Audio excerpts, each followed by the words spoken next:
नमस्कार, मैं रवीश कुमार। क्या चुनाव आयोग में अपना आदमी अपना आयुक्त, अपना आयुक्त अपना आयोग बनाने का खेल चल रहा था?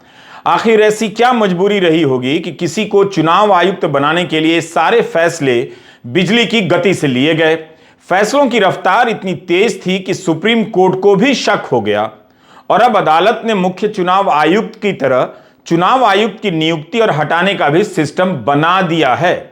G20 के प्रचार के साथ मदर ऑफ डेमोक्रेसी का स्लोगन आपको चारों तरफ दिखाई दे रहा होगा और उसी बीच यह खबर भी कि मदर ऑफ डेमोक्रेसी के चुनाव आयुक्त की नियुक्ति में किस तरह का खेल चल रहा है। ऐसा लग रहा है कि मदर ऑफ डेमोक्रेसी में सारे फैसले फादर ऑफ पावर ही तय कर रहे हैं। मदर ऑफ डेमोक्रेसी रसोई में आटा सान रही है। 75 साल रटते रहे कि यह नहीं हुआ वो नहीं हुआ, लेकिन 8 साल में यह क्यों नहीं दिखा कि चुनाव आयुक्त की नियुक्ति किस तरह से की जा रही है। सुप्रीम कोर्ट ने चुनाव आयुक्त की नियुक्ति को लेकर जो फैसला दिया है उसे हर किसी को पढ़ना चाहिए। आदेश पत्र में आपको केवल यह जानने को नहीं मिलेगा कि आगे से क्या होगा, बल्कि यह भी जान सकेंगे कि इस समय और इसके पहले क्या खेल चल रहा होगा। अपना आदमी अपना आयुक्त, अपना आयुक्त अपना आयोग का नारा चल रहा था। चुनाव आयुक्त की नियुक्ति को लेकर association for democratic rights, Prashant Bhushan, doctor Jaya Thakur, Ashwini Kumar Upadhyay ने अलग अलग समय पर कई याचिकाएं दायर की थीं। इन्हीं सब पर सुनवाई चल रही थी। तभी अरुण गोयल को चुनाव आयुक्त के पद पर नियुक्त किया जाता है और उसे लेकर संविधान पीठ की तरफ से जो सवाल पूछे गए, उन सवालों से साफ होने लगा कि चुनाव आयोग के पदों पर किसे और किस तरह से बिठाया जा रहा है। अनुमान लगाए जा सकते हैं कि जिसे बिठाया जा रहा है वो खास है या योग्यता के कारण बिठाया जा रहा है। Justice KM Joseph, justice Ajay Rastogi, justice CT Ravi Kumar, justice Anirudh Bose, justice Rishikesh Roy की संविधान पीठ चुनाव आयुक्त की नियुक्ति को लेकर सुनवाई कर रही थी, जिसका फैसला 2 मार्च को आया है। अरुण गोयल पंजाब काडर के IAS अधिकारी अपनी मर्जी से सेवानिवृत्त होते हैं, स्वैच्छिक सेवानिवृत्ति लेते हैं, VRS लेते हैं और उसी समय चुनाव आयुक्त के पद पर नियुक्त कर दिए जाते हैं। कोर्ट को शक हो गया कि 24 घंटे में कैसे किसी को चुनाव आयुक्त जैसे पद पर तैनात कर दिया जाता है। लिहाजा कोर्ट ने सरकार से कहा कि नियुक्ति की प्रक्रिया की फाइल पेश की जाए। यही नहीं, जब यह मामला कोर्ट में सुना जा रहा था उसके बीच में ही प्रधानमंत्री अरुण गोयल के नाम की सिफारिश कर देते हैं। जस्टिस अजय रस्तोगी ने पूछा कि 24 घंटे में नियुक्ति भी हो गई? इतनी तेजी से कैसे सारे पहलुओं की पड़ताल कर ली गई? किस आधार पर कानून मंत्री ने 40 में से 4 नामों को शॉर्टलिस्ट किया? कोर्ट ने कहा कि नियुक्ति की प्रक्रिया पर सरकार के जवाब से कोर्ट संतुष्ट नहीं है। जस्टिस बोस ने भी कहा कि इतनी रफ्तार से अरुण गोयल की नियुक्ति संदेह पैदा करती है। जस्टिस रस्तोगी कहते हैं कि उसी दिन प्रक्रिया शुरू होती है, उसी दिन आवेदन होता है, उसी दिन नियुक्ति हो जाती है। कोर्ट ने पूछा कि चुनाव आयुक्त नियुक्त करने की प्रक्रिया क्या है? यह कोर्ट की पंक्ति ही है कि देश को घुटनों के बल झुककर सरकार की हां में हां मिलाने वाला चुनाव आयुक्त नहीं चाहिए, यस मैन नहीं चाहिए। तो क्या सरकार यस मैन नियुक्त कर रही थी? देश भर में लाखों युवा सरकारी भर्तियों की प्रक्रिया पूरी होने के इंतजार में 3-4 साल तो गवाही देते हैं, महीनों इंतजार करते हैं। उन युवाओं को समझ नहीं आएगा कि उनकी परीक्षा का रिजल्ट 3 साल में भी पूरा नहीं होता और उसी सरकारी सिस्टम में चुनाव आयुक्त 24 घंटे के भीतर नियुक्त कर दिए जाते हैं। चुनाव आयुक्त अरुण गोयल जब अपने बारे में इस फैसले को पढ़ रहे होंगे तो उन्हें कैसा लगेगा? क्या वे इन सवालों से गुजर रहे होंगे कि कोर्ट की इन टिप्पणियों के बाद उनका इस पद पर बने रहना ठीक नहीं?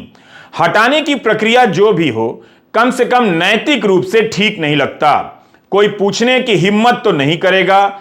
ना ही किसी ने कहा है कि अरुण गोयल को चुनाव आयुक्त के पद से इस्तीफा दे देना चाहिए। लेकिन क्या अरुण गोयल की अंतरात्मा उनसे यह सवाल कर रही होगी? संविधान पीठ के फैसले में अरुण गोयल के बारे में जो लिखा गया है, हम उसका भावानुवाद कर रहे हैं, शब्दशः अनुवाद नहीं है।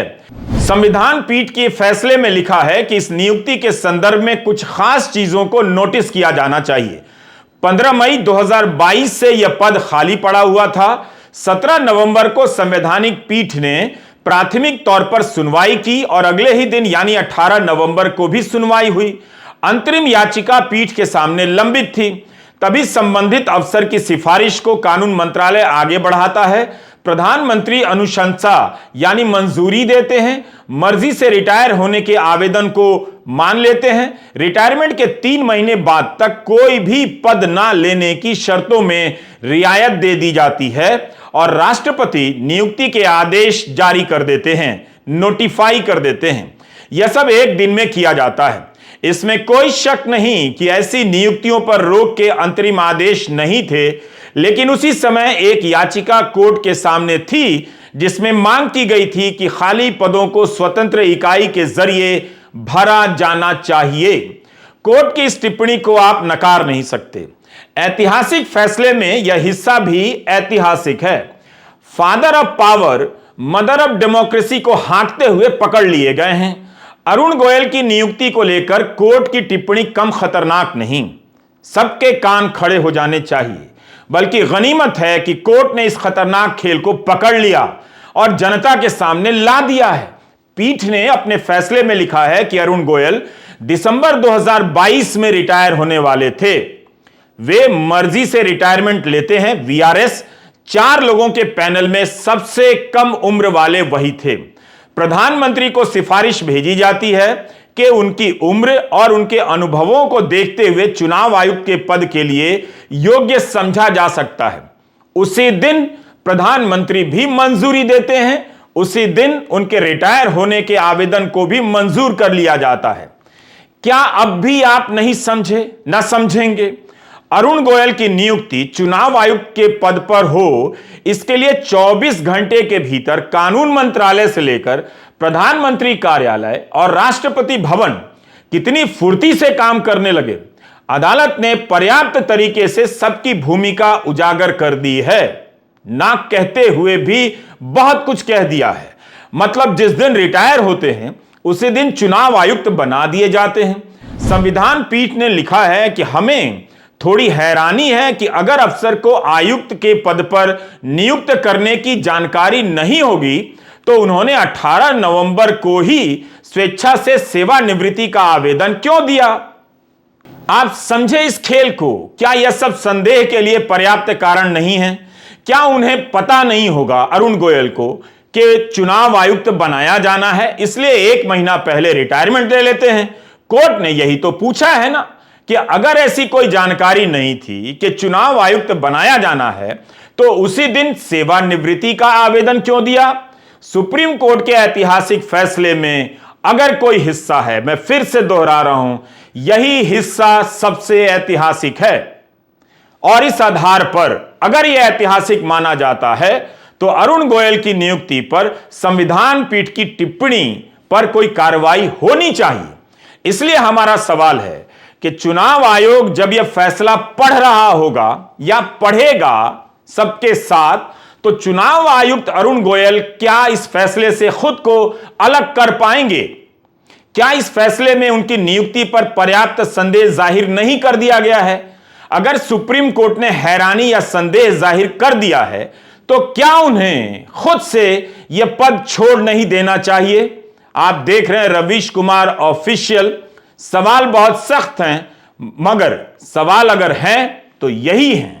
सुनवाई के दौरान संविधान पीठ ने कहा कि हम देखना चाहते हैं कि क्या जिस तरह से नियुक्ति हो रही है उससे इस पद पर कोई स्वतंत्र व्यक्ति आ सकता है। जस्टिस सीटी रवि कुमार ने सरकार से पूछा कि हमेशा किसी नौकरशाह को ही चुनाव आयुक्त क्यों बनाया जाता है। सुप्रीम कोर्ट की संविधान पीठ ने पूछा कि चुनाव आयोग में क्या सुधार हो ताकि इसकी स्वायत्तता खतरे में ना पड़े। 4 दिनों तक सुनवाई चली। इस आदेश के बाद सरकार को जवाब देना चाहिए जनता के बीच जाकर, कानून मंत्रालय को जवाब देना चाहिए जनता के बीच, और प्रधानमंत्री को भी जवाब देना चाहिए कि चुनाव आयुक्त के पद पर अरुण गोयल की नियुक्ति पर सुप्रीम कोर्ट ने जो लिखा है उस पर उनका क्या कहना है। क्या इसके लिए भी हमें उनके पास जाना होगा जिन्हें उज्ज्वला योजना के तहत सिलेंडर मिला है, प्रधानमंत्री आवास योजना के तहत घर मिला है और बिजली का कनेक्शन मिला है। चुनाव आयुक्त की नियुक्तियों को लेकर जो बहस चल रही है और जो फैसला आया है, उसके बहाने पिछले 8 वर्षों के चुनावों के दौरान जो सवाल उठे हैं, चुनाव आयोग पर जो आरोप लगे हैं, उन पर ध्यान जाना स्वाभाविक है। चुनाव की तारीखों के ऐलान से लेकर चुनावी रैलियों में किसी एक दल को छूट मिली या यह केवल आरोप थे? प्रधानमंत्री के हेलीकॉप्टर की जांच करने पर किसी पर्यवेक्षक को निलंबित क्यों किया गया? यह सब चलता है, मान लिया गया, लेकिन इसी दौर में सुप्रीम कोर्ट ने पूछ दिया कि ऐसा चुनाव आयुक्त होना चाहिए जो प्रधानमंत्री की भी जांच कर सके। सुप्रीम कोर्ट ने सरकार से पूछा कि कानून मंत्री ने इतने नामों में से एक नाम का चुनाव कैसे किया?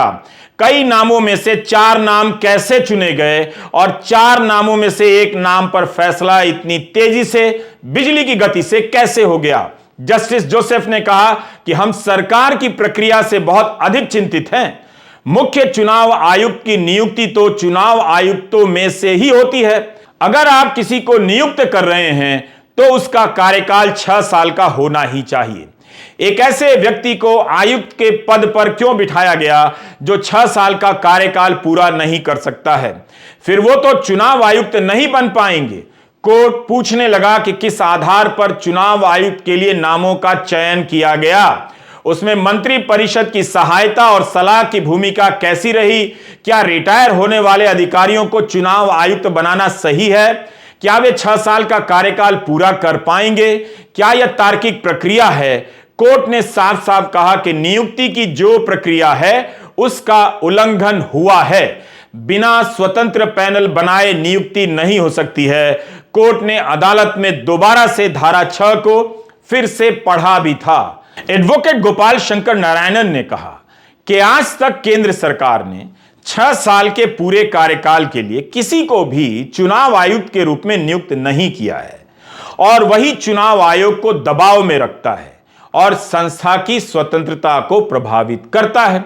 संविधान के अनुच्छेद 324(2) के तहत एक रिक्तता है, क्योंकि चुनाव आयोग में नियुक्तियों की प्रक्रिया का सुझाव देने के लिए कुछ भी नहीं है। यह केवल फैसला नहीं है, बल्कि बड़ा सवाल है कि फैसला आने की वजह क्या है।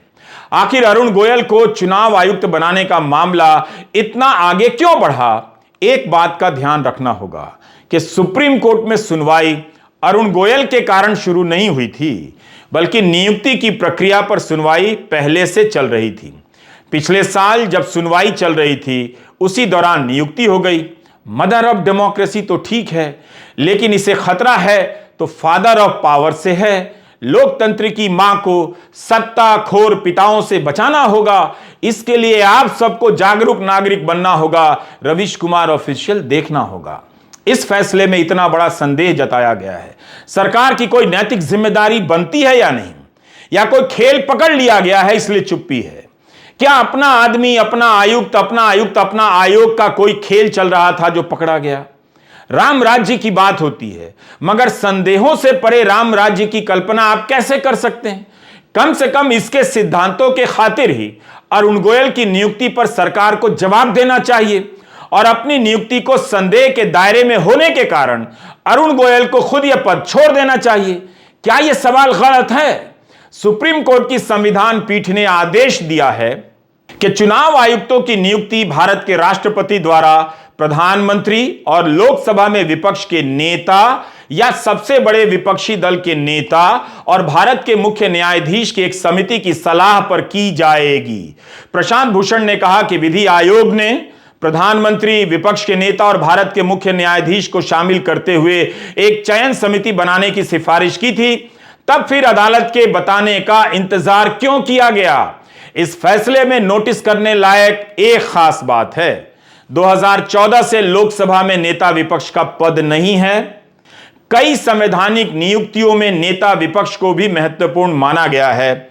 Mother of democracy plus Ram राज्य की अवधारणा में तो कार्यपालिका को यह सारा काम खुद कर लेना चाहिए था और संवैधानिक नियुक्तियों को संदेहों से परे बनाने के लिए विपक्ष के नेता या नेता विपक्ष को शामिल करना चाहिए था, मगर यह छूट गया। और 8 साल तक कैसे छूटा रहा? कांग्रेस ने सुप्रीम कोर्ट के फैसले का स्वागत किया है। कहा है कि बीजेपी की सरकार जिस तरह से एजेंसियों का दुरुपयोग कर रही है उस पर रोक लगेगी। ये क्यों ऐतिहासिक है? ये ऐतिहासिक इसलिए है क्योंकि आज संस्थाओं पे 360 डिग्री से इस सरकार का प्रहार है, परोक्ष रूप से या सीधे रूप से। प्रयत्न दिन प्रतिदिन अलग अलग तौर तरीकों से होता है। तो पहला पहलू यह है कि एक बड़ी विडंबना और विचित्रता है। कुछ ऐसी संस्थाएं हैं जहां पर इसी प्रकार की समिति जो आज उच्चतम न्यायालय ने कहा है बैठती है कुछ और संस्थाओं के लिए, लेकिन जो संस्था हमारे गणतंत्रता, हमारे लोकतंत्र की एक प्रकार से सबसे बड़ा पुलिसमैन है कि निष्पक्ष, संतुलित, स्वतंत्र चुनाव हों, उसके लिए ऐसी समिति नहीं होती है चयन के लिए। ये विडंबना नहीं है?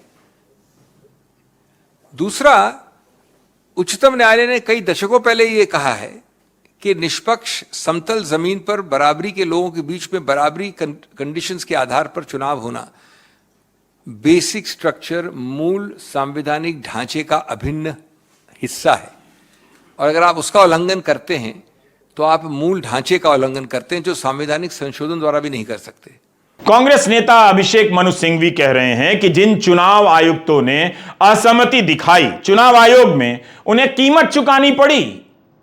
प्रधानमंत्री और गृहमंत्री के खिलाफ शिकायतों की जांच में कोई हाथ लगाना नहीं चाहता। यह फैसला चुनाव आयोग को याद दिलाता है कि उसकी भूमिका हमारे लोकतंत्र को बचाए रखने की है।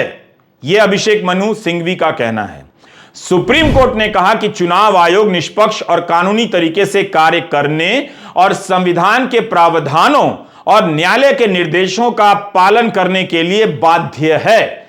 चुनाव आयोग को कार्यपालिका द्वारा सभी प्रकार की अधीनता से अलग रहना होगा। एक कमजोर चुनाव आयोग के परिणाम स्वरूप कपटपूर्ण स्थिति होगी और इसके कुशल कामकाज से अलग हो जाएगा। सुप्रीम कोर्ट की संविधान पीठ की एक एक पंक्ति सिर्फ आने वाले समय के चुनाव आयुक्तों की व्यवस्था नहीं करती है, बल्कि जो इस वक्त हैं और उनसे जो पहले आकर चले गए हैं उन पर सवाल भी करती है। अगर इस देश में इस तरह से चुनाव आयुक्त की नियुक्ति हो रही थी तो केवल अनुमान ही लगाया जा सकता है कि इस पद पर किस तरह से नियुक्ति हुई होगी और इसके बदले मदर ऑफ डेमोक्रेसी ने क्या कीमत चुकाई होगी। इसलिए हमारा सवाल है कि जिस चुनाव आयुक्त की नियुक्ति को लेकर इस सुनवाई में कई अहम बातें कही गई हैं, क्या वे इस पद पर बने रहने का नैतिक अधिकार रखते हैं? उनकी मेज पर और उनके आसपास के समाज में इस फैसले को लेकर किस तरह की बातें हो रही होंगी? क्या उन्हें खुद को इस दायित्व से मुक्त नहीं कर लेना चाहिए ताकि फैसला अपनी जगह रहे और संविधान के प्रति उनकी वफादारी पर कोई संदेह ना करे? यह निर्भर करता है कि चुनाव आयुक्त अरुण गोयल इस फैसले को किस तरह से पढ़ते हैं। अरुण गोयल की नियुक्ति से संबंधित पूरी फाइल कोर्ट में पेश की गई थी। सोचिए, संविधान पीठ कहती है कि उसकी चिंता यह सुनिश्चित करना है कि नियुक्त किए गए व्यक्ति राजनीति से ऊपर हो। जस्टिस रस्तोगी ने कहा कि चुनाव आयुक्तों को हटाने का तरीका और आधार वही होना चाहिए जो मुख्य चुनाव आयुक्त का है। सोचिए, अभी तक चुनाव आयुक्त नियुक्त करने की कोई तटस्थ प्रक्रिया नहीं थी और इस आयोग के ऊपर लोकतंत्र की चुनावी प्रक्रिया को तटस्थ रखने की जिम्मेदारी है। अभी तक संसद ने कोई कानून नहीं बनाया कि चुनाव आयुक्त की नियुक्ति कैसे होगी और इनके हटाए जाने की प्रक्रिया क्या होगी। क्या यह जानबूझकर छूट गया या ध्यान नहीं था? चुनाव आयुक्तों में से ही मुख्य चुनाव आयुक्त बनाए जाते हैं। सुप्रीम कोर्ट का फैसला सरकार और चुनाव आयोग से कड़े सवाल करता है तो मीडिया से भी कर रहा है। संविधान पीठ ने मीडिया की निष्पक्षता की हालत पर दुख जताया है। कहा है कि मीडिया का एक बड़ा वर्ग अपनी भूमिका से अलग हो गया है और पक्षपातपूर्ण हो गया है। हमारा सवाल एक और है। संविधान पीठ के मुताबिक अगर चुनाव आयोग को कार्यपालिका की सभी प्रकार की अधीनता से अलग रहना ही होगा तो क्या इलेक्टोरल फंड पर, बॉन्ड पर भी यही बात लागू होनी चाहिए? अगर हम नियुक्ति की प्रक्रिया को संदेह रहित बनाना चाहते हैं ताकि पारदर्शी रहे, किसी को शक ना हो, फिर चुनावी चंदे के मामले को कैसे अंधेरे में रख सकते हैं? जिस गुप्त धन के सहारे चुनावों को प्रभावित किया जा रहा है, अगर उसका ही सोर्स पता ना हो तो फिर तटस्थ प्रक्रिया से नियुक्त चुनाव आयुक्त क्या कर लेंगे? तटस्थ चुनाव आयुक्त अपनी निष्पक्षता का प्रदर्शन तभी करेगा जब चुनाव की प्रक्रिया से जुड़ी बाकी चीजें भी पारदर्शी होंगी। इलेक्टोरल बॉन्ड कहीं से भी पारदर्शी नहीं लगता है।